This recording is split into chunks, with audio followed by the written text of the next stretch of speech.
ತಾಲ್ಲೂಕು ಆರೋಗ್ಯಾಧಿಕಾರಿಗಳ ಕಚೇರಿ ಹಾಗೂ ವಿದ್ಯಾ para medical college ವತಿಯಿಂದ ವಿಶ್ವ ಏಡ್ಸ್ ದಿನಾಚರಣೆ ಅಂಗವಾಗಿ ಕಾಲೇಜು ವಿದ್ಯಾರ್ಥಿಗಳಿಂದ ಜಾಗೃತಿ ಜಾಥಾ ಪಟ್ಟಣದಲ್ಲಿ ನಡೆಸಲಾಯಿತು.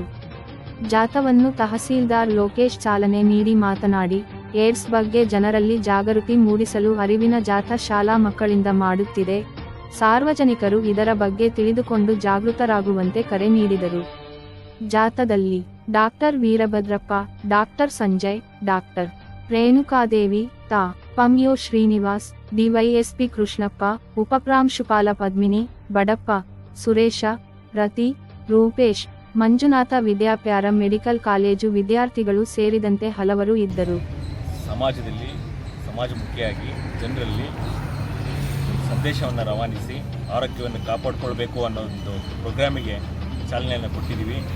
ಎಲ್ಲರೂ ಇದನ್ನು ಅರ್ಥ ಮಾಡಿಕೊಂಡು ಯಾವ ರೀತಿ ಸ್ವಸ್ಥತೆಯನ್ನು